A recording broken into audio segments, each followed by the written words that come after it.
Magiciens, magiciennes, bienvenue dans votre podcast Changement de phase.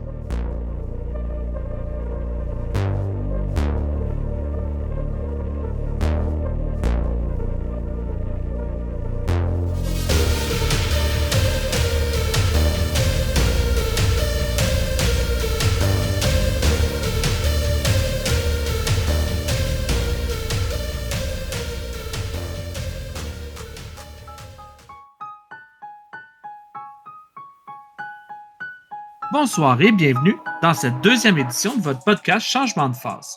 Encore une fois, c'est un plaisir pour moi et mes collègues Mario et Alex de vous recevoir ce soir pour discuter de Magic avec vous. Au menu, les nouveautés que Wizards of the Coast nous a proposées dernièrement pour tenter de catégoriser nos decks de Commander. On va bien sûr parler des brackets et du Game Changer List. Donc, en introduction, durant la première main, on va se focusser un petit peu sur les brackets, qu'est-ce qu'il y en a, qu'est-ce que Wizard nous a proposé et surtout qu'est-ce qu'on en pense. En Combat Phase, je vous garde la surprise, mais on va discuter d'une carte qui... on se pose la question, est-ce que cette carte aurait sa place sur la Game Changer List ou est-ce qu'elle devrait juste rester dans l'exil? Je vous laisse la surprise de quelle carte on parle ici. Ensuite, en deuxième main, on va discuter à propos de la Game Changer List, qu'est-ce qui s'y trouve sur la liste, qu'est-ce qui devrait s'y trouver, ou peut-être même qu'est-ce qu'on devrait en retirer. Encore une fois, des belles discussions qu'on va avoir ce soir, donc on va vider le stack si vous voulez bien, et on va se diriger en première main.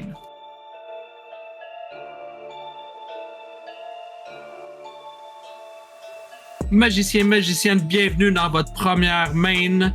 Cette semaine, on vous l'annonce un petit peu dans le pied, on va discuter ensemble des nouvelles brackets qui ont été mises en place par Wizards of the Coast. Avant d'aller un petit peu plus loin, on va aller jeter un petit coup d'œil là-dessus. Mario, tu veux-tu nous faire un petit résumé des brackets? Oui, pas de trouble. Ils ont décidé de séparer ça en 5 brackets. Donc, la première bracket, on parle de la bracket Exhibition, qui est une bracket ultra casual qu'ils ont appelée. Après, tu as la bracket numéro 2, qu'ils ont appelé le Core. Ça, c'est à peu près la force préconstruite. On a la bracket numéro 3, qui est le Upgraded. Donc, ici, on va commencer à voir des decks qui sont un petit peu plus travaillés. On va prendre un précon, on va le travailler, on va se ramasser dans un deck avec bracket 3. On a la bracket 4, qui est le EDH qu'on connaît aujourd'hui. Ça s'appelle Optimize High Power Commander. Fait que c'est ça, c'est le EDH sans limite. Et on a la bracket 5, qui est CEDH, qui est tout simplement... sans limite et tout pour la victoire. OK. Donc, 1, 2, 3, 4, 5. On avait une échelle sur 10. On a maintenant une échelle sur 5. On le savait, dans l'échelle sur 10, il n'y avait personne qui construisait 1, 2, 3. Ou c'était presque impossible à part échapper ta boîte de Magic en salle puis ramasser 100 cartes et les mettre ensemble, là. C'était 3, fait qu'est-ce que vous croyez que la partie 1, 2, 3, c'est l'équivalent du 1 un peu, là? C'est quoi? On parle des decks à saveur, des decks tribales? Si on regarde, mettons, le 1 Exhibition, ce qu'ils demandent, eux, c'est qu'il n'y ait pas de Land Destruction, qu'il n'y ait pas de tour extra, donc des Time Warp, et ainsi de suite, qu'il n'y ait pas de Infinite Combo sur 2 cartes, puis qu'il n'y ait pas de Game Changer, de carte de Game Changer qu'on va parler dans la second main. Puis tu aurais le droit à quelques tuteurs, mais notez que la plupart des tuteurs sont dans la Game Changer, donc il y a certains tuteurs que tu vas pouvoir utiliser dans la Exhibition. Moi, ce que je vois ici, là, c'est des decks, bon, comme expliqué, ultra casual. Hein? Tu veux te faire un deck de crabe, tu veux te faire un deck de raccoon, tu veux te faire un deck de loutre, un deck de souris. Cette bracket-là, elle est là pour ça. Ayons du plaisir à présenter des decks hors du commun, de ramasser de cartes, pas nécessairement synergisant, mais qu'il y a un thème. J'ai un de mes amis qui a fait un deck thème Batman. Ben, ça rentrerait là, d'après moi, tu sais. Je t'aurais dit aussi peut-être mettre des cartes grises. Tu sais, les cartes en Silver Border? Oui, ouais, oui. J'imagine que ça fait très bien dans ce temps. Tu veux jouer le Onset, là, avec les attractions. Infinity, avec les attractions, tu voudrais jouer ça, tu pourrais faire ça. OK. C'est quelque chose que, comme tu dis, extra casual. OK. Puis même si on sort du terme tribal, on pourrait juste dire, admettons, moi j'ai le goût de raconter une histoire spécifique, puis j'ai le goût de faire quelque chose. C'est pas axé sur la victoire au bout du fil, mais plus sur le but d'atteindre un but spécifique, genre faire piger des cartes, faire donner des +1 ou faire quelque chose de spécifique, mais ce n'est pas nécessairement axé sur la victoire. C'est bien ça? Axé sur l'expérience. Ouais, c'est ça, l'expérience de jeu. Tu sais, comme moi, je suis un grand grand fan de Game of Thrones. Je suis en train de travailler sur un deck justement à saveur Game of Thrones. Est-ce qu'il va être fort? Aucunement. Mais toutes les créatures que je vais jouer vont être en lien avec un personnage de la série. Quelque chose. OK. Est-ce que vous croyez que le budget a à voir avec la braquette ici? Tout à fait. Ouais. Parce que dans le fond, ta braquette, là, on parle d'Optimize, là, de 1, là, on parle de Unglued, là, que c'est rien, puis on parle de CADH, où ce que tu vas avoir du Dual Land. Fait que tranquillement, plus que tu t'en vas vers le 5, tu vas aller chercher beaucoup plus de budget, d'efficacité. Tu veux avoir un ratio, si on veut, là, de casting cost et d'efficacité. OK. Fait que là, on parlait tantôt, on a vu le 1, l'exhibition. Le 2, on parle d'un prix-con. Fait que c'est à peu près l'équivalent en force. Ça veut dire qu'on n'a pas une mana base nécessairement très optimisée. On a un deck qui est un petit peu plus lent. On s'attend à avoir une game d'1 heure avec des decks de ce niveau-là. 1 heure et plus, parce qu'on va atteindre le tour 7, 8, 9, 10, jusqu'à temps qu'il y en ait un qui finisse par exploser, en fait. C'est bien ça? Exact. Mais eux autres, encore, comme l'exhibition, ils demandent pas de mass land destruction. Tu peux pas chainer tes extra turns. Tu peux en avoir, mais tu peux pas faire en sorte que tu en prennes plusieurs à la fois. Okay. Puis ils veulent pas de combo à 2 cartes infinies. Et encore là, t'as pas le droit de cartes de la Game Changer List. Puis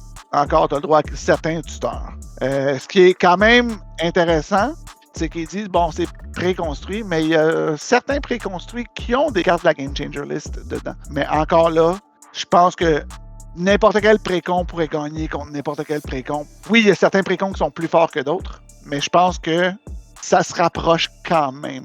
Faut juste dire aussi que Magic, Wizard, ils sortent des paquets, ils sortent des séries. Il y a des game changers qui vont se créer avec le temps aussi. Comme le Trouble in Pairs que tu voulais dire sûrement, Mario. Là. Il y a des game changers qui vont sortir que le monde va faire « Ah, ben ça mixé avec une autre carte, ça vient péter. » Fait que là, ça se peut que cette nouvelle carte qui va sortir dans XYZ7 va se glisser tranquillement vers un game changer parce que ça a une synergie trop destructrice ou trop avantageuse pour un joueur pour aller dans une carte normale. Mais je regarde là la braquette 1, la braquette 2, ça prend presque un microscope pour voir une différence entre ces deux-là, en fait. Là.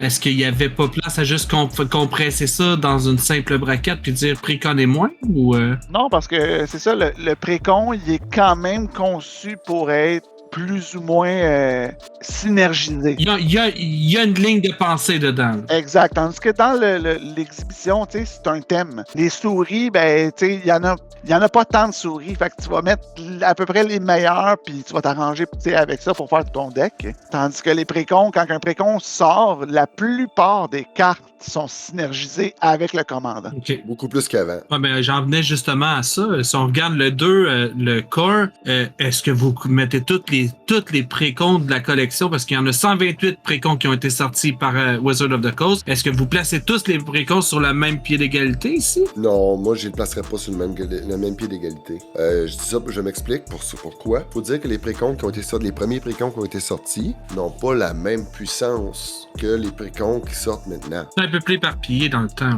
Un peu plus éparpillé. Les précons, comme on en discutait l'autre jour, les premiers précons, ta ligne de pensée, ça faisait une fourchette ou un arbre. Ouais. Maintenant, les précons sont vraiment sur une ligne de pensée. Tu avais plusieurs options dans les anciens. Tu pouvais te dire, on prend le même précon, puis sans trop jouer avec, on va partir d'un côté ou de l'autre, mais on va partir dans des voies complètement différentes parce qu'il y avait plusieurs stratégies. C'est ce qu'on dit que c'est éparpillé un peu. Exact. Là, t'as moins de jeu. Tu pourrais jouer, tu peux changer tes affaires, mais t'alignes ton jeu pour dire, je vais passer de +1/+1 à jouer de mon graveyard. Ta ligne est moins là. Avant, c'était plus disparate. Sauf qu'encore là, il y a certains précons, comme exemple le précon d'Edgar Markov, pas mal sûr qu'il bat pas mal n'importe quel précon. Effectivement. Sans trop de problèmes, tu sais. Mais le précon de Gavi, peut-être pas, tu sais. Tandis que, tu sais, comme mettons le Vélociraptor qui a sorti durant Ixalan avec Pantlaza, je dirais que ça, c'est quand même dans les plus forts selon moi. Là, les decks de Sliver, les decks d'Eldrazi qui sont sortis, ce sont des decks qui, au moment de leur sortie, ont explosé en prix parce que la value qu'il y avait dans ces decks-là. Mais est-ce que, encore une fois, là, on va le voir ici, là, est-ce qu'un précon qui va rentrer sur le marché avec un Game Changer devrait automatiquement être déplacé dans la partie des upgradés? Tout à fait. Parce que dans le fond, le but du core, c'est de pas avoir le game changer. C'est sûr, comme que j'ai dit, la mutation là, d'une carte vers le game changer, à cause qu'elle est vraiment forte, elle a une synergie avec d'autres, malheureusement, c'est un game changer, il a été rajouté, malheureusement, ton core devrait aller dans l'upgrade pour être sur le même niveau que les autres. On rencontre toutes les restrictions, tant des restrictions minimum, puis à partir de là, on peut décider. OK. Fait que dans le fond, ton core, ton précon que tu viens d'acheter, qui a une carte game changer, va se ramasser dans le bas de l'upgrader. Fait que ça va être à toi, si tu veux être capable de compétitionner avec cette section-là, de pouvoir peut-être mettre un peu de Mamo dans ton deck, puis de peut-être le monter un peu plus vers le haut du 3, plutôt que de le garder dans la braquette du bas. Là. Effectivement. Ouais, puis la question se pose, est-ce que Wizard of the Coast, à partir de maintenant, vont mettre aucun game changer dans les précons? Ah, peut-être, ça pourrait être une option aussi. Là. Ça devient moins intéressant, hein, par contre. Oui, parce que c'est ça, il y a certains decks qu'on achète pour la value. Peut-être que le commandant qu'il y a dedans, c'est peut-être pas quelque chose que nous, on aime beaucoup jouer, ça s'en va dans nos choses, mais il y a des cartes qui apparaissent dans ces decks-là en exclusivité qu'on veut quand même mettre la main dessus. Là. Exact. Puis s'ils commencent à pas les réimprimer comme ça, puis juste les réimprimer dans les séries, les cartes de la Game Changer, ils vont prendre de la valeur. Là. Ouais, OK. Puis là, on vient de passer de ton précon. On a mis un peu d'amour dans ton précon. Au niveau de l'optimiser, est-ce que c'est ce qu'on appelait l'ancien set? Toi, tu parles de la bracket 3, donc le upgraded. Non, je te parle de l'optimiser ici. Là. Est-ce que l'optimiser, c'est l'ancien set? OK, l'optimiser, non. Moi, je vois, tu vois, le set, là, pour moi, c'est le upgraded. L'upgrader? Ouais, parce que tu as le droit à 3 Game Changer cards. Tu as le droit à late game fini combo, là, un combo infini. Pas le droit de chainer tes extra turns. De toute façon, est-ce qu'on voyait vraiment ça dans un set, des extra tours après extra tour, après extra tour, après extra tour? Non, pas vraiment. Je trouve ça drôle que ça ait été placé là comme une restriction parce que c'est pas quelque chose, du moins dans la méta qu'on joue, puis on a quand même une bonne méta parce qu'il y a quand même plusieurs joueurs dans notre environnement, mais c'est pas quelque chose qu'on voit extrêmement souvent de chainer des extra tours, du moins pas dans les tables que moi je joue normalement. Non, c'est ça, exact. Moi, la façon que je vois ça, le upgraded, là, c'est que tu prends un précon. Puis souvent, dans les précons, tu as des cartes, tu te demandes qu'est-ce que ça fait là, tu sais. Ces cartes-là, tu les échanges contre des cartes qui optimisent ton précon. Puis ça pourrait être des cartes de la Game Changer List et c'est ce qui ferait en sorte que ton précon devient un 3. Changer ta mana base, parce que les précons, on s'entend, ça rentre taper, là, ça ralentit. Exact, oui. La mana base, c'est ton squelette, c'est ça que tu as besoin, c'est ta base, c'est quelque chose de stable, c'est ce qui va permettre d'avoir une sortie qui est efficace. Faut pas sous-estimer la mana base. Non, on en parlera sûrement un jour de la mana base, là, c'est une des parties les plus importantes de Magic, puis c'est une des parties sous-représentées ou du moins sous-alimentées dans les conversations, parce que pour vrai, sans faire, c'est une des grosses parties. Puis, on va finir ça. On a une braquette 5, messieurs. Est-ce que vous êtes des joueurs de CDH? Est-ce que vous avez touché à cette méthode-là auparavant? Moi, j'ai pas touché à ça. J'ai entendu tout le monde qui jouait CDH. Puis, dans le fond, la mentalité derrière ça, c'est de tester ton deck. C'est de maximiser, là, et de le tester contre d'autres personnes. Fait qu'il y a souvent, comment je pourrais dire ça, il y a une mentalité, là, contre les proxys dans Magic qui est vraiment très, très pesante. Ouais. Le CDH, eux autres, là, dit proxy-les, amène ton deck, je veux voir ce que ça donne. Parce qu'au bout de la ligne, comme c'est compétitif à côté, le but de ça, c'est d'aller de sortir victorieux le plus rapidement possible. Là, tu parles d'efficacité à 110%. Fait que c'est la victoire à tout prix, là. Ouais, comme là, on parle, tu t'en vas dans un tournoi puis tu veux le gagner. Là. Qu'est-ce que tu es prêt à mettre dans ton deck pour t'assurer la victoire? Monter un commandant qui va presque t'assurer la victoire, si on veut, dans un tournoi. Moi, c'est ce que je placerais comme dans le CDH. Fait en gros, pour moi, c'est 1, 2, 3, c'est ayons du plaisir. 4, c'est prépare-toi à mourir. Puis 5, c'est le premier qui appuie sur le bouton nuke. OK. Puis vous, messieurs, là, si vous regardez ça un petit peu, là, est-ce que vous avez, depuis qu'on s'est mis à en parler ensemble, est-ce que vous jugez que l'interprétation textuelle de ces brackets-là fonctionne? Si, admettons, vous décidez d'utiliser les barèmes qui sont placés ici, en les respectant, est-ce que vous croyez que ça fait du fair play sur une table? Ça fait du fair play quand tu vas jouer en LGS. Dans le fond, c'était le but ultime de ça. C'était de condenser la règle du 1 à 10, peut-être la mettre en 5, ou peut-être à 6 plus tard si ça change, pour que quand tu arrives à une table, vous êtes sur la même longueur d'onde. Quand on joue entre moi, toi, Eric, Mario, on sait pas mal qu'est-ce qu'on fait comme deck. On connaît le joueur. Et... Ça, c'est une autre histoire. Je pense pas que le bracket a de l'importance pour jouer du table Magic entre chums. En LGS, ça a peut-être plus sa place. Okay. C'est encore drôle. C'est parce que c'est ça l'affaire, c'est qu'il faut pas prendre les brackets comme du cash. Là. Vous l'avez vu, là, mon deck de Ashaton, le commandant du nouveau précon qui est sorti avec Ether Drift. Il n'y a pas de Game Changer dedans. Il n'y a pas de 2 cartes combo. Il n'y a pas d'Extra Tour. Il n'y a pas de Landmass Destruction. Mais pourtant, il est très, très, très bien un 4. Là. Fait que, tu sais, je pense qu'il faut utiliser le gros bon sens avant tout. Les brackets sont là pour te guider à peu près, pour que tu puisses bien évaluer ton deck. Mais de dire que mon deck c'est un 2 parce que j'ai justement pas de game changer, pas de combo, ouais, non.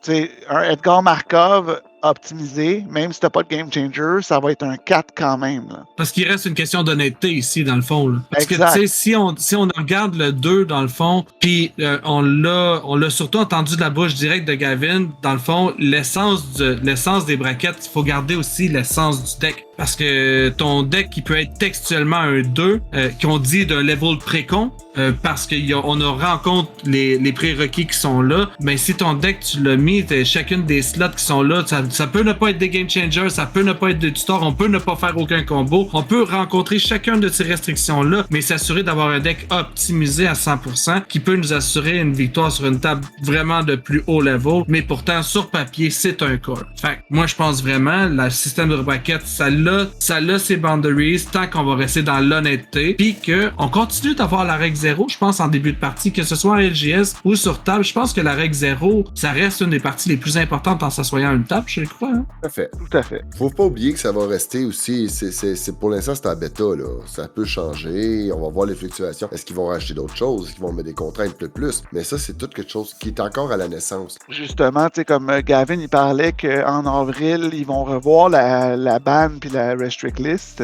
Fait qu'on va peut-être voir des cartes sortir de la ban list. Puis il parlait aussi que, en tout cas, ça c'est de Command Zone qui a parlé de ça, Josh Lequay de Command Zone a parlé de ça, qu'il pensait même ajouter un 6e bracket. Bon, ils vont pas le faire, c'était dans les pourparlers, qu'il ajouterait une bracket 6, puis que dans la bracket 6, ça serait Anything Goes. Fait aucune ban. Ce que tu veux mettre dans ton deck, tu vas le mettre dans ton deck, puis ça finit là. Okay. Nucléaire. Ouais, c'est ça. C'est la guerre nucléaire, là. Hein, c'est ça. OK. Puis vous autres, messieurs, les brackets, quand vous vous asseyez à une table pour jouer votre Magic, est-ce que c'est quelque chose que vous utilisez? Moi, personnellement, je t'avouerais que j'utilise pas vraiment les brackets parce que, à moins que ce soit des précons vanille, là, tous mes decks, ou la plupart de mes decks, c'est des 4. J'en ai pas dans le 5. Puis ils sont tous optimisés. Puis je sais contre qui que je joue la plupart du temps. Donc, je sais quel deck utiliser, quel deck ne pas utiliser. Puis je m'en tiens à ce que c'est toutes des 4 de toute façon. Fait que... Okay. Pour ma part, je dirais que je vais commencer à essayer de l'utiliser, mais pas avec le monde que je connais. Je vais l'utiliser plus quand je vais aller en LGS. Je vais l'approcher. Si le monde ne comprenne pas, on va aller vers l'ancien système. Mais oui, moi, c'est quelque chose que je vais peut-être essayer pour voir qu'est-ce qu'il y en a. Il faut l'essayer pour voir un peu les faiblesses et les forces. Donc, ce qu'on veut savoir, c'est est-ce que ça, c'est bon? Ça sert-tu à quelque chose? Si on parle des game changers ou pas. Donc, c'est peut-être quelque chose que je vais essayer quand que je vais être en LGS. Quand vous allez jeter un petit coup d'œil sur les Discord, est-ce que le pouls de la population Magic que vous avez rencontré autour de vous semble adopter cette optique-là? Est-ce que les présentations des tables sur le Discord, il y a une discussion des brackets ou on est toujours avec ta bonne vieille règle 0? Moi, de ce que j'ai pu voir, c'est pas mal la bonne vieille règle 0, là, pour l'instant. Sinon, tout le monde fait des jokes que leur deck, c'est des 2, là. Fait que, mais sinon, c'est ça. C'est la bonne vieille règle 0, là. Faut pas se leurrer, là. Ça reste que c'est un bêta. D'après moi, ça va être retravaillé, ces brackets-là. Puis on verra quand ils vont le sortir pour de vrai de quoi que ça va avoir l'air, là. Ouais, moi, c'est pas ça aussi, là, que j'ai comme pouls, là. On sait tout, là. Ah, ben là, je viens de le faire. Souvent, ben, ça va être un 2, mais tu sais, on sait que son deck sera pas fort parce qu'il vient d'être monté. Mais c'est vraiment encore à level là, comme je te pousse, puis un peu la vieille technique là, du 7 puis du 6. Là. OK. Bon, ben, messieurs, on va avoir fait pas mal le tour des brackets, je pense. Si vous êtes prêts, on va vider le stack, puis on va s'en aller en combat phase.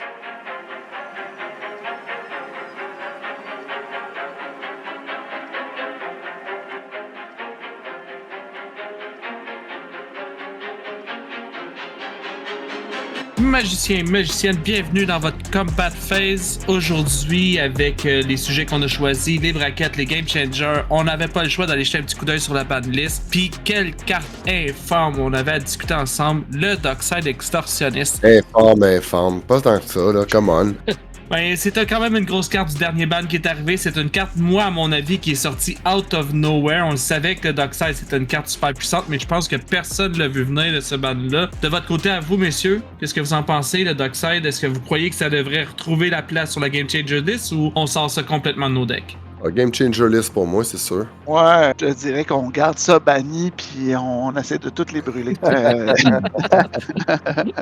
Il y en a, je pense qu'ils l'ont déjà fait. Quand ils ont eu le ban, qui ont vu la carte, le prix de la carte dropper, je pense qu'il y en a plusieurs qui ont été tentés de toutes les brûler, mais... Il y avait des spoofs que le monde y a détruisait, puis avec les autres, puis on déchirait ça, puis j'en ai vu des vidéos de ça qui se sont passées. Puis on s'entend, là, moi j'en ai 2 à moi toute seule, tu sais, fait que j'aurais raison d'être fâché, mais je trouve en effet que c'est ce genre de carte-là, ça peut détruire comme le format EDH. Je dis pas le format CEDH, ok, peut-être, mais le format EDH, quand le monde s'amusait à le flicker, à le blinker, à le réanimer, à doubler ses triggers, ça faisait des tours interminables. Puis, tu sais, Bobby, je sais, moi pis toi, on a joué souvent contre des joueurs qui s'amusaient à le flicker, là. À l'abuser, on va le dire, ça l'abusait.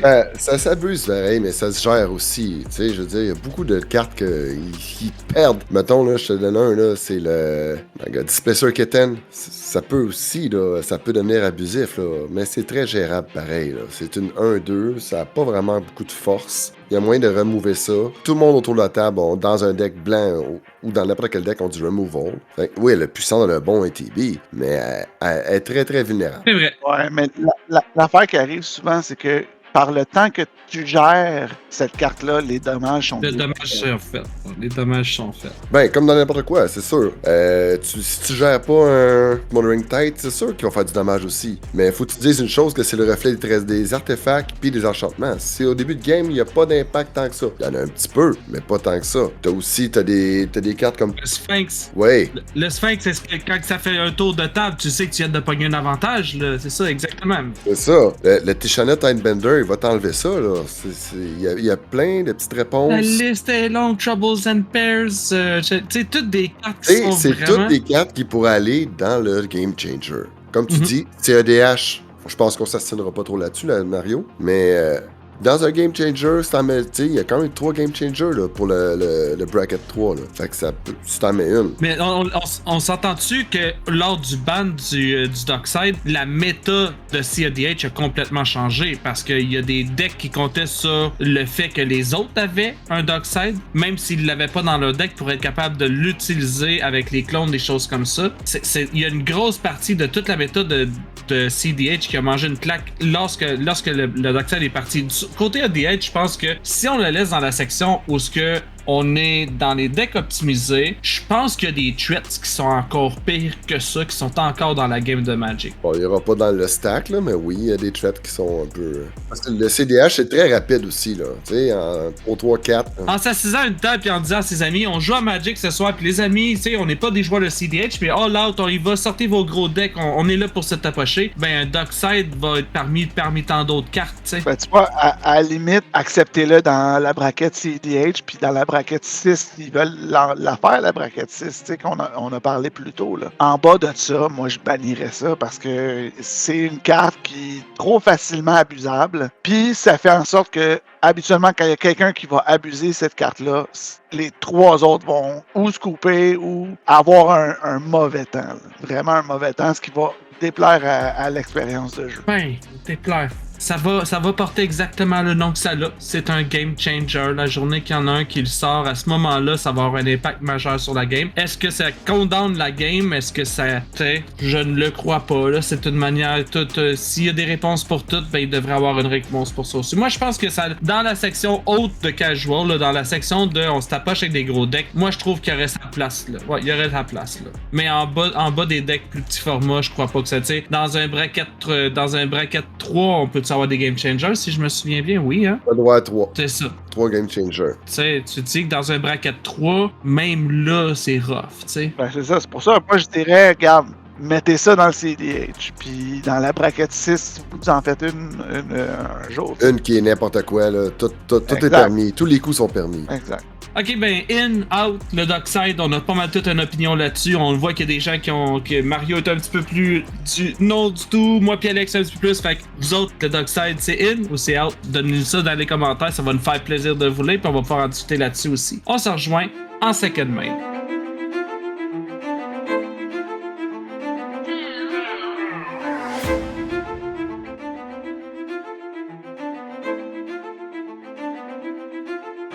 Magicien et magicienne, bienvenue dans votre second main phase. On en avait parlé durant le pied.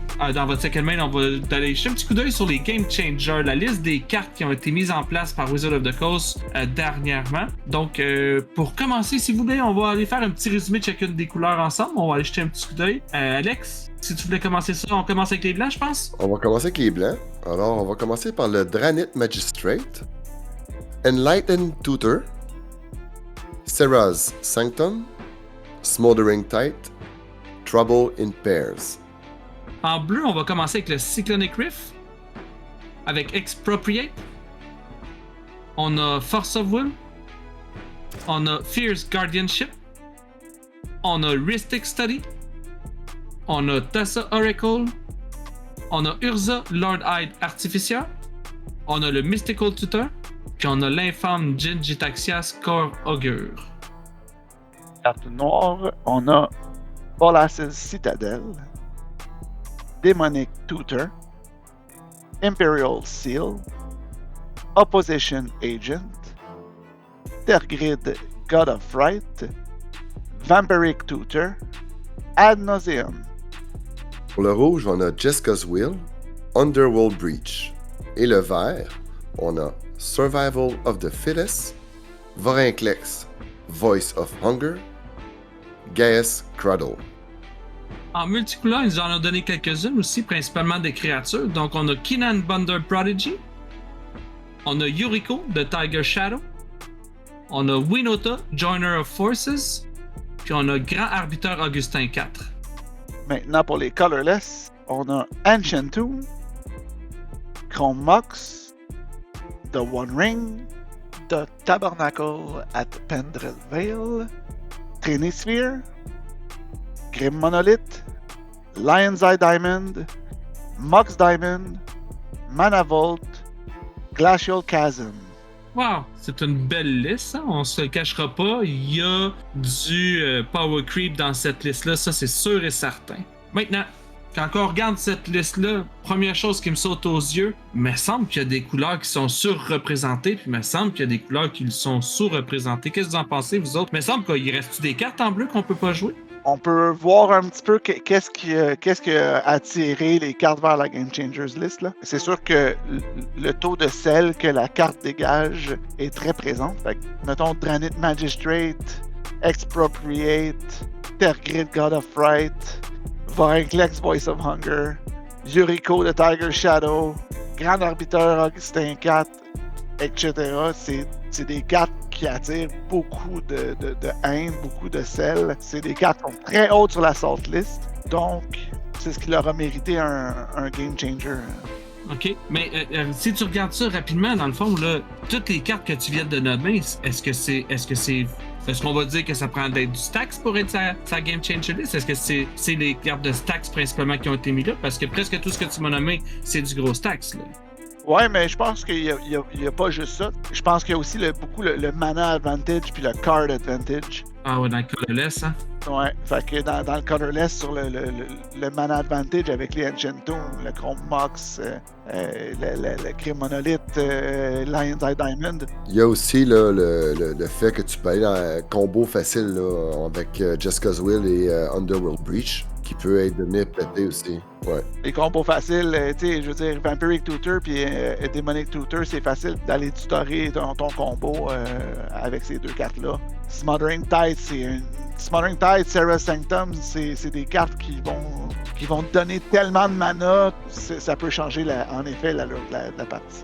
Ouais, le Gas Cradle, c'est ça, c'est la même chose à partir du moment où c'est. Ok. Puis ben dans le fond, là, c'est ça. Fait que là, on a du mana advantage, on a du gros stacks. Autre que ça, c'est quoi? Du tutor, je vois qu'il y a beaucoup de tutors sur la liste quand même. La majorité des tutors sont là. Il y a de l'animosité. Tu sais, ce que je veux dire par là, c'est...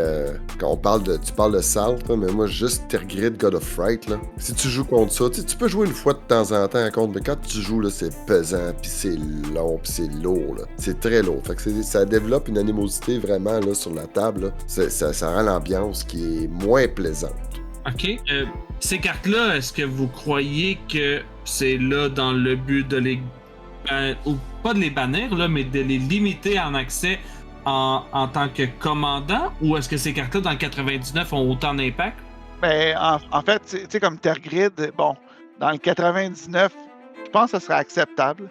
Ça serait acceptable, c'est juste que, tu sais, c'est tellement facile d'aller la tutorer, tu sais. La différence dans le 99, c'est qu'une fois que tu l'exiles, elle revient plus. Ouais, exact. Si elle reste dans ton command zone, là, c'est un problème. Est-ce que c'est la même chose avec un Yuriko? Un Yuriko, tu sais que tu as un Yuriko comme commandant. Tu sais déjà en partant, il n'y aura pas un land qui est mis sur la table que tu sais qu'on est déjà à 3 contre 1. C'est presque automatique. Du moins, j'ai jamais rencontré de Yuriko qui n'était pas le arch enemy de la table. Effectivement. Ben, tu sais, je regarde Opposition Agent. Aussi, c'est une autre carte qui empêche le monde de piger. Ça peut attirer beaucoup de haine. Tu sais, je regarde les counter spells gratuits aussi. Tu sais, c'est des cartes qui attirent beaucoup de haine parce que justement, c'est Force of Will, on n'a pas besoin de le caster. On n'a pas besoin de payer de mana pour le jouer. Tu sais, tu développes une stratégie en fonction des manas ouverts de l'autre, puis là, bang, tu te fais couper l'herbe sur le pied. Fait que c'est sûr que ça développe, tu sais, ça fait partie des game changers. Ça a sa place là. OK, donc on en a parlé tantôt un petit peu à partir, quand on parlait des brackets. Les game changers, on peut les voir à partir de quelle bracket déjà? La 3e. À partir de la bracket 3. Donc on est déjà au-dessus des précons. Les game changers, puis là on le voit quand on regarde la liste qu'on voit ici, là, il y a du creep là, en masse. Fait qu'on peut dire qu'à partir du moment où tu commences à construire des decks un petit peu plus optimisés, où tu mets de l'amour dans tes decks puis aller tenter de le remplir, c'est ce genre de carte-là que tu vas vouloir mettre dans ton deck pour faire une différence sur la table. C'est bien ça? Exact. Tout à fait. C'est aussi le fait que le monde qui, des fois, ils sont nouveaux, les nouveaux joueurs peuvent se référer et dire « OK, bon, c'est quoi un game changer? Peut-être que ça va peut-être leur donner des idées. » Mais il y a des game changers qui sont moins forts. Excuse-moi, il y a des cartes qui sont moins fortes, qui ont quasiment le même effet que le game changer. Fait que, tu sais, peut-être qu'on peut remplacer par ça. OK. Il va chercher aussi le monde à fouiller un peu plus pour trouver quelque chose qui est sensiblement pareil, mais qui n'a pas la même force. Si je me souviens plus exactement, là, dans MTG, on a combien de cartes en tout? Je pense qu'on frôlait presque les 200 000 cartes différentes. Peut-être que je me trompe là-dessus, là, mais est-ce que c'est moi qui se trompe? Mais 40 cartes? Est-ce que ces 40 cartes-là, ce sont vraiment juste le top? Est-ce que vous croyez que c'est une première ébauche? Est-ce que vous croyez que la liste des game changers actuelle est portée à changer dans un futur approché? Moi, je pense que ça va expand. Parce que, comme on dit, le nombre il est élevé. Puis, qu'est-ce que j'avais dit tantôt, c'est qu'il imprime des cartes. Donc, il y a des nouvelles idées qui se font, il y a des nouvelles synergies qui vont se développer. Puis là, le game changer va changer, c'est certain. Ouais, puis tu sais... Veux pas, plus il y a de précons qui vont sortir, plus il y a des nouvelles cartes qui vont être imprimées. Il y a certaines cartes qui vont faire en sorte que, je te donne un exemple, peut-être qu'ils vont sortir un Smothering Tide plus tard, mais ça coûte 3 avant d'avoir ton trésor. Ben là, à ce moment-là, peut-être que Smothering Tide va débarquer puis que l'autre carte va embarquer par-dessus, tu sais. Ou ils vont juste l'ajouter à la Game Changer, elle aussi, tu sais. Bon, évidemment, j'extrapole, puis je pense pas qu'ils vont créer une carte comme ça, mais... faut jamais s'étonner de Wizard non plus, là. Non, mais comme un peu l'effet Mana Crypt, Mana Vault. Je veux dire, Mana Crypt est banni, ben Mana Vault peut me la remplacer, le Mana Crypt. Elle a pris la place qu'il ne l'a pris la place un peu, c'est ça. Ouais, okay. Exact. Ouais. Et là, 40 cartes exactement dans la Game Changer list. Vous croyez que des 200 000 cartes de Magic the Gathering, il y a seulement ces 40 cartes-là? Est-ce que de votre côté à vous croyez que dans la liste des cartes présentes, il y a des cartes qui auraient leur place dans la Game Changer list en ce moment? Ouais, ben moi, je vais juste commencer avec Nécropotence. Qu'est-ce que vous en pensez? C'est... Un gros morceau. Si on parle d'une carte qui peut changer l'état d'une game, Nécropotence, ça change toutes les games où elle a été castée. Je sais pas que si, mettons, elle est castée tard puis que la personne elle a pas de point de vie, bon, ok, peut-être, mais habituellement, début de game, milieu de game, 3/4 de game, habituellement, Nécropotence sort, ça change la game. J'avoue. Nécropotence, messieurs, une carte qui coûte 3, vous skippez votre draw face, vous pouvez discarter. If you discard a card from your hand, remove that card from the game. Donc, toutes les cartes que tu discartes vont être exilées. Puis tu peux payer une vie pour mettre des cartes sur le côté de la librairie puis les piger à la fin du tour, c'est bien ça? Tu les piges pas, parce que t'as pas d'effet de pige, mais tu les mets à ta main. Ouais, tu les mets dans ta main, c'est ça. Tu utilises tes vies, tes 40 vies qu'on a en commandant pour aller chercher un card advantage sur tes avantages. J'avoue que c'est un game changer. Là. J'avoue que c'est vraiment un game changer. Surtout à 40 points de vie, t'as de la ressource pour piger. Ok, ouais, je peux voir sa place sur la game changer list. Il y en avait une autre? Une que j'aime beaucoup jouer, qui est dans le blanc et qui est Teferi Protection. Ouais. Est-ce qu'on en gagne des games avec un Teferi Protection, hein? En tout cas, on se trouve une coupe de board wipe, hein? Une coupe d'attaque. C'est souvent le super combo de OK, je vais faire Wrath of God, je vais retenir la priorité, puis je vais Teferi Protection. Moi, je m'en vais. Fait que là, Teferi Protection va frapper le board en premier, puis après, ben, Wrath of God. Tout le monde perd ses cartes, puis tout ton board revenu à ton tour. C'est ça. Arrangez-vous avec vos problèmes. Pour ajouter au plaisir, ta vie ne peut pas changer. Jusqu'à temps que ça revienne ton tour. Exact. Je vais juste mettre une petite... Je vais juste mettre une petite astérix là-dessus, OK? On parlait tantôt là, de Saltiness, Card Advantage, Fast Mana, Easy Combo. Ça, peut-être dans Saltiness un peu, mais c'est plus défensif. C'est extrêmement défensif comme carte. Ah, moi, je me fais souvent dire que c'est une des cartes les plus détestées de Magic. Là. OK, messieurs, combien vous avez de deck avec un blanc qui a un Teferi Protection dedans? Toutes. Deux. Rest my case. Parfait, Teferi Protection, une belle carte de protection. Autre que ça, Mario, t'en avais un autre à nous présenter? Toutes les tutors sont là, sauf Worldly Tutor. Worldly Tutor, rappelle-moi, s'il te plaît. Worldly Tutor, c'est on paye un vert, on peut aller chercher dans notre bibliothèque une créature et on la met sur le dessus de notre librairie. Est-ce que tu crois que c'est là la différence sur toutes les autres tutors? Je sais qu'en noir, il y a certaines cartes, mais en noir, l'avantage, c'est que tu n'as pas à dévoiler la carte que tu vas chercher. Tandis qu'ici, vu qu'on a une restriction au niveau de la créature, on va être obligé de dévoiler à tout le monde la carte. Puis en plus de ça, on donne la chance aux autres de juste la dire, je la mets sur le top. Est-ce que tu crois que c'est ça qui a fait retirer de la Game Changer list dans leur idée? Remarque bien que, tu sais, Vampiric Tutor, c'est la même chose, puis elle est sur la Game Changer. Non, mais t'as révèles pas. T'as révèles pas. Ça, c'est sûr que c'est une chose. Mais regarde, la Enlightened Tutor, c'est la même chose. C'est un artefact puis un enchantement, faut que tu révèles, tu la mets sur le top de ta librairie. Ça, effectivement. Puis, tu sais, on s'entend, là, tout le monde la joue de la même façon. Ton opposant qui te suit finit son tour, avant la fin de son tour. Je vais aller la mettre sur le top, exact. Ou avant de t'étapes ton upkeep, avant de piger ta carte, tu joues ton Worldly Tutor, tu mets ta carte sur le dessus, tu piges ta carte. Bon, t'as un mana de moins, mais t'as la carte dans tes mains, tu sais. Puis évidemment, tu sais, c'est facile d'aller chercher un Crater Hoof ou aller chercher un Moonshaker Cavalry ou, tu sais, avec cette carte-là, tu sais. Au bien placé, au bon moment, ça peut être un game changer. Ça peut dire la victoire ou la défaite. Exactement. Le Worldly Tutor, faut que tu dises une chose, c'est que c'est une créature, souvent les créatures, c'est du high mana cost. Fait que tu vas chercher quelque chose, tu dis je vais mettre de quoi, faut que tu le passes ton Critter Hoof, faut que tu le mettes. Ouais, ok, fait que mettons qu'on joue Celestia, mon premier tour, je vais mettre un mana vert. Je le toucherai pas. Rendu à mon opposant qui me suit, je vais jouer un vert, je vais aller chercher Dranit Magistrate. Avec mon laine blanc, à mon prochain tour, je vais jouer et mon laine et mon Dranit Magistrate. Tour 2, vous pouvez plus jouer vos commandants. Bon point, j'aime ça. Si tu avais approuvé un point, là, c'est exactement comme ça ouais, que tu le faisais. Je vais noter ça pour le prochain deck. Moi, j'ai le don de me faire des amis. Ouais, on l'a dit sur le premier podcast. Ouais. Alex, est-ce que tu avais une prochaine carte à nous présenter ici? Oui, on a parlé de Burgeoning.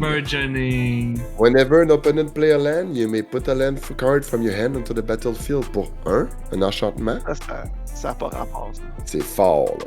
C'est vraiment fort, là. Tu la vides ta main. Ça veut dire que t'es chanceux, tu donnes dans ta main de départ. T'es chanceux, t'as brassé le dé. À la fin de la première tour de la première rotation, tu pourrais avoir 5 lanes sur le battlefield. C'est un peu horrible. Ben, ouais, 5 lanes à ton deuxième tour. Ça l'a tout pour rentrer dans la catégorie en vérité ici. La seule affaire que je vois avec le Burgeoning, c'est que si t'as pognes en fin de game, bon, ça n'a pas une grosse impact, tu sais. Ça a moins d'impact. Mais pour ce que ça peut donner au début, où ça va complètement débalancer la game, tu sais, c'est pas des mana rock que tu peux casser facilement, là. C'est des lanes littéralement que tu mets en jeu, tu sais. Comme Fastbound, là. Fastbound, là, c'est sûr qu'elle est bannie, mais c'est quasiment la même affaire, là. Ouais, exact. Tu vomis tes lanes, ça t'a coûté 4 mana, puis là, ben, elle t'explose. Voilà. Est-ce que, puis dans la même optique, est-ce qu'un land tax ferait pas aussi partie d'à peu près le même genre de cartes? Ben, l'Entax, ça les met pas en jeu. Le Lentax, il y a beaucoup de contraintes. Ouais, mais l'avantage, c'est que tant que tu loin, mais admettons que tu l'utilises pour tenir ton deck le plus rapidement possible, là. À toutes les cartes, tu sors 3 decks, tu t'en fous. Si tu sors les cartes puis tu les jettes, dans le fond, le but de l'opération, c'est de retirer toutes les manas qui sont inutiles puis d'aller chercher toutes les cartes que tu as besoin. Oui et non. C'est juste que Lentax, c'est des basic lands. Tout le monde, en EDH, là, des basic lands, là, je sais pas comment vous en avez, boys, là, mais moi, si j'en ai 9, là, c'est pas mal beau. C'est en plein ce que j'allais dire. Pas plus que 9. Tu joues un deck monocouleur blanc, go for it. Ouais, exact. Tu vas pas chercher des... Un monocouleur ou un dual, tu sais, comme 2 couleurs, oui. Mais là où moi je vois qu'il y a une grosse contrainte avec l'Entax, c'est de 1, les 3 lands sont dans tes mains. Fait que ça donne pas tant d'avantages. Pas un mana advantage, là. Puis c'est, tu sais, bon, ok, tu peux considérer ça comme un card draw parce que tu as plus de cartes dans les mains, mais ça reste que c'est des lanes. Puis de 2, le moment où t'as plus de lanes que tes adversaires, si ton Lentax, ça ne fait pas rien, là, tu sais. Il marche plus, là. Puis c'est un mana fixing, là. Ouais, moi, je vois ça vraiment comme... C'est sûr, quand tu commences, c'est toi le premier joueur, tu mets l'Entax, tu pleures un peu, jusqu'à temps que tu manques de mana. C'est ça, exact. Okay. Vas-y donc pour l'autre, Mario. Ouais, moi j'avais pensé à Mox Opal. Un autre Mox? Toutes les Mox sont sur la Game Changer ou bannis. Mais lui, il l'est pas. Puis tu sais, on sait que de nos jours, à quel point c'est facile d'accomplir le Metalcraft. Tu sais, le Mox Opal, il a même l'avantage que c'est un artefact lui-même. Fait qu'il compte déjà pour 1. Fait que tour 1, tu mets ton land, tu mets le Mox Opal, tu rentres un artefact à 1, puis il est déjà... tu sais, tu mets ton land artefact, tu rentres un artefact à 1, puis il est déjà on, là. Tu sais, fait que si toutes les mocks sont là, lui aussi, d'après moi, devrait être là. C'est vrai, il a sa place à côté de toutes les autres, je pense. Effectivement. Alex, t'en restais une? Ben, j'en ai d'autres, là. On a pensé à Mana Drain, un beau counter spell pour 2 bleus. Puis en plus, quand que tu counter un spell, à ton premier main phase, tu fais le X colorless, tout dépendant du mana cost, du CMC du spell que tu as counteré. C'est un counter spell sur les stéroïdes. Exact. Ça mérite des game changers. Tu sais, c'est pas gratuit, mais ça peut te donner un lot de mana incroyable là, si tu counter le bon spell. Tu sais. Même si c'est un 4 ou 5. C'est bon. Ouais, même si c'est 3. En début de game, même si c'est 3, là, tu passes de. Si tu manques pas tes land drops, mettons, à ton tour, t'es rendu avec 3 colorless, plus, mettons, ton 3e mana, t'es rendu à 6, tout le monde a 3. T'as un méga avantage, là. 3 tours sur tout le monde, ça, j'avoue, ça fait une grosse différence dans les tours qui suivent, là. Ok, Mario? On avait aussi pensé à Stasis. Arc. Non, mais faut que je le passe, le commentaire, là. Ah ouais. Mais tu sais, ça va aussi dans le même sens que, mettons, Nether Void, tu sais. Stasis, Nether Void, Humility, c'est toutes des cartes que y a personne qui aime ça jouer avec contre ça, là. On va se le dire, là. Y a personne qui aime ça jouer contre ça. C'est quand la dernière fois que vous avez joué contre un Stavis sur une table? Non, c'est ça. Fait qu'il y a ça, tu sais. Et ça fait vraiment longtemps que j'ai pas vu un Stasis sur une table. D'ailleurs, j'ai jamais vu de Nether Void. Les joueurs de DH sont assez sensés pour dire... C'est comme des règles non écrites, là. Je veux dire, il y a beaucoup de ça non écrites là-dedans, là. Stasis, là, tiens-toi loin de ça. Ça tue le plaisir à une table. Ben, Stasis, c'est... Chaque joueur skip son homme tap phase. Puis tant que le contrôleur paye son 1 bleu, ben, d'upkeep, ben, il n'y a personne qui t'est après. Puis le Nether Void, c'est à chaque fois qu'un joueur joue un spell, s'il paye pas 3, il est counter-spellé. C'est rajoute 3 à chaque Dans le noir. Dans le noir, ouais. Un counter-spell. Dans le noir. Ouais, je m'attendais à quelque chose du genre dans le bleu, mais dans le noir. Ben, tu vois, tu dis que, OK, ces 2 cartes-là, on les voit pas ou presque pas. Par contre, Humility, je l'ai vu plusieurs fois. Ouais, l'Humility a fait sa place. Ça, c'est pas très cool comme carte non plus, là. Je trouve que ça allonge les games. Pour 4, c'est un enchantement, donc 2 colorless, 2 blancs. Toutes les créatures perdent toutes leurs habilités puis deviennent des 1-1. Le fun. Ouais, j'avoue, hein? J'avoue. Puis les cartes extra turn, toutes les cartes extra turn, est-ce que ça devrait être des game changers? Parce que prendre un tour de plus, ça donne un edge. Tu sais, ça donne un gros edge. Time Warp, que tu peux. Tu sais, je veux dire, quand c'est rendu que c'était sur la Game Changer List, à partir de, mettons, 3 et 4, je pense que tu peux les louper si tu veux. À ce moment-là, moi, je pense que ça devrait être un.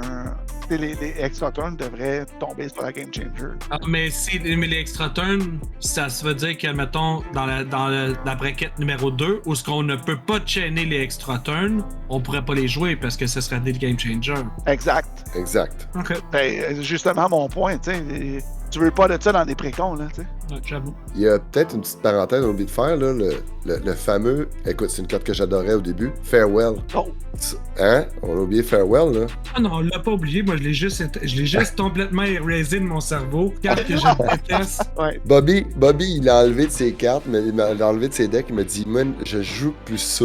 Puis moi, j'étais comme, hein? Ben non, c'est pas mauvais. Puis après une couple de games, je me suis dit, ah ben, moi, faire pareil. Moi, tu joues une game 1h30, puis là, il y a un tata qui décide de faire Farewell pour qu'on commence une autre 1h30 de game. Dude, come on, là. Ouais. Read the room, tu sais. Ouais, exact. Il y a rien de pire que genre, il est rendu comme 11h, puis là, t'es comme, ouais, est-ce qu'on se fait une dernière? Ah ouais, on va s'en faire une dernière vite. Puis, rendu au tour 8, Farewell. 3h15, man. Moi, je travaille de nuit, ça me dérange pas, mais toi qui travailles le lendemain à 8h, là, peut-être pas la meilleure des idées, là. Exact, tu sais. Fait que, non, en effet, Farewell, je te mettrais quasiment ça dans la banlist.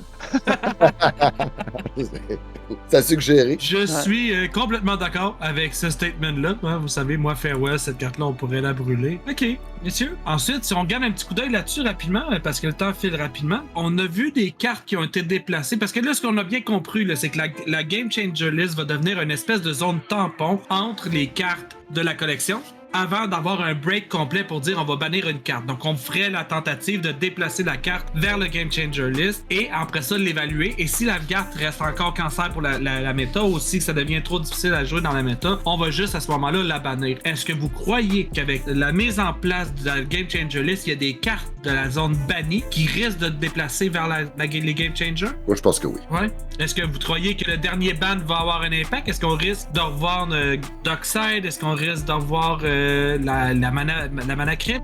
Si, d'après moi, celle qui a le plus de chance entre ceux que tu viens de nommer, c'est probablement la mana crypt. C'est peut-être mana crypt et Jewel Lotus. Là, parce que le Lotus, il est plus jouable. C'est écrit commandant dessus. Ça peut pas être joué nulle part ailleurs. Exact. Fait que, tu sais, Wizard étant Wizard, c'est des cartes chase que tout le monde aimait chasser. On va pas se le cacher. Là. Mais sinon, il y a clairement des cartes. Il y a personne là, qui veut voir Nadu on ban. Là. Je veux dire. Non. Il est bien, là. Primeval Titan, il est bien cool, là, mais ça peut te tuer une game complètement. Là. Du même coup que Primeval Titan rentre, tu peux aller chercher et Uborg et Cabal Coffers. Fait que. Je pense que justement, comme Gavin a dit, ils vont. Parce qu'il y a des cartes qui valent. Ça vaut la peine de unban parce que quand ils ont été bannis. La méta était différente. Ils étaient forts quand ils ont été bannis. Ils étaient trop forts quand ils ont été bannis. Mais là, aujourd'hui, avec le Power Creep, ben, peut-être qu'ils sont plus aussi forts qu'avant. Là, ils ont peut-être moins d'impact aussi. Est-ce que tu pensais au Wall Breacher aussi? Non. En tout cas, pas moi, là, personnellement. Là, si on parle d'une carte complètement brisée, là, ça, c'en est une. Là, Opposition Agent, il est dans la Game Changer List. Puis on parle de la même carte, sauf que, ben, pas vraiment la même carte. Là, c'est sûr que le Old Breacher, lui, va te faire des trésors, genre, en plus des flashs. Wow. On barre tout le monde, puis en plus, on s'enrichit sur d'autres tout le monde. Effectivement. Exact. Ouais, c'est vrai que c'est vraiment restrictif à ce moment-là. OK. Ben, parce que ça donne trop d'avantages, tu sais. Non seulement t'empêches ton adversaire de piger, mais en plus, toi, tu te fais des trésors à n'en plus finir. T'sais. C'est une carte vraiment cassée, c'est sûr. Mais moi, je crois vraiment qu'ils vont... il y a du travail à faire sur la ban list. Ils vont les repasser tranquillement. Ça se peut très bien qu'ils font comme... Regarde, on va la unban. On va voir ce que ça donne avec le nouveau. Parce que, comme on disait tantôt, là, ton précon là, de 2013, 2014, ça, je me rappelle pas c'est quand ça a commencé, mais je pense que c'est dans ces entours-là, est pas aussi forte qu'en 2021, 24, 25. Les précoms qui sont vraiment sur un autre level. Là. Fait que ça se peut très bien qu'ils disent, bah, finalement, elle, c'était pas super, puis on l'a banni dans le temps, mais là, à moins d'impact, le monde peut répondre un peu plus. Okay. L'affaire aussi, il ouvre la bracket 6. À ce moment-là, laissez-les ban, puis acceptez-les dans la bracket 6, puis on n'en parle plus. Tu sais. Là, les gens vont avoir leur espace pour pouvoir jouer ce genre de cartes-là, dans le fond. Effectivement. Exact. Fait que je trouve que c'est une bonne idée. Puis, tu sais, quand il y a eu le ban de Darkseid, de la Crypt et de Jewel, il y a eu énormément de backlash. Mécontentement. Il y a eu énormément de backlash, énormément de haine envers les membres du comité. Je trouve qu'en ouvrant la bracket 6, en leur permettant de jouer ces cartes-là avec les gens qui veulent jouer ces cartes-là, ça enlèverait justement cette frustration-là. Puis je pense aussi le fait qu'en mettant les cartes sur la Game Changer List, en disant, regarde, ça c'est la step qu'on prend avant de la bannir si on doit la bannir, ça va préparer les gens à se dire, est-ce qu'on vend la carte ou on la garde, puis on prend une chance. Et là, si on a une bracket 6, ça veut dire que la carte aurait un espace de jeu possible. Donc, il y aurait peut-être la possibilité de dire qu'il y a des méta partout qui disent « Moi, on les connaît, vos brackets. Ben, nous autres, on est bracket 6. » Fait qu'on les joue, les cartes. On s'entend, là, lors du dernier ban, il y a des gens qui ont pris leur leçon puis qui ont fait...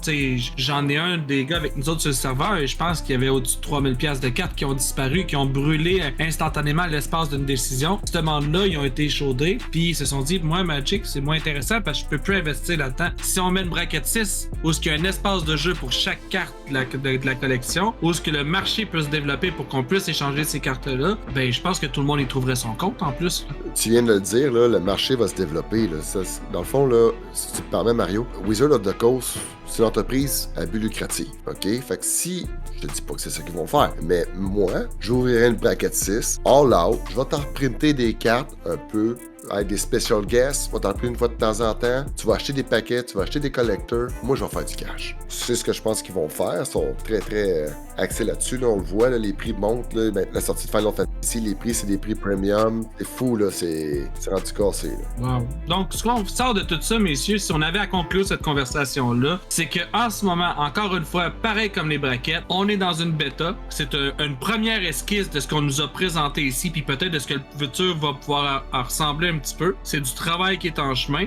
donc on va prendre ça avec ce qui est en place maintenant, puis on va voir comment ça va se déployer dans le temps qui va arriver. Là, Gavin, il parlait d'une supervision de la banlist, on va dire à peu près aux alentours du mois d'avril, c'est bien ça? Oui. Oui, mi-avril qu'il avait dit. Donc, ce serait comme la prochaine étape pour voir où est-ce qu'on s'en va justement avec les nouvelles brackets, les nouvelles Game Changer, le système qui a été mis en place par Wizard of the Coast. Messieurs, encore une fois, ça a été un plaisir de faire cette second game avec vous. Si vous le permettez, on va vider le stack et on se retrouve en instant.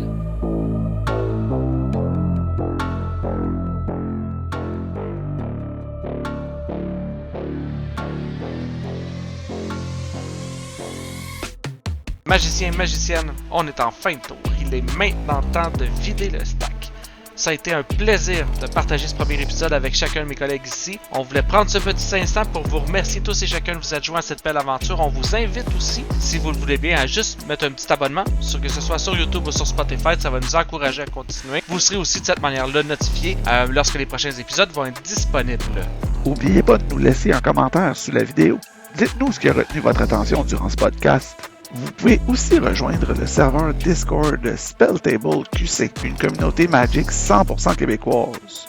Le lien sera sous la vidéo. Qui sait, vous pourriez même vous trouver à partager quelques parties avec les changeurs de phase. N'oubliez pas de liker et partager notre vidéo. Merci de vous être joints à nous pour ce podcast et on se donne rendez-vous pour notre prochain tour.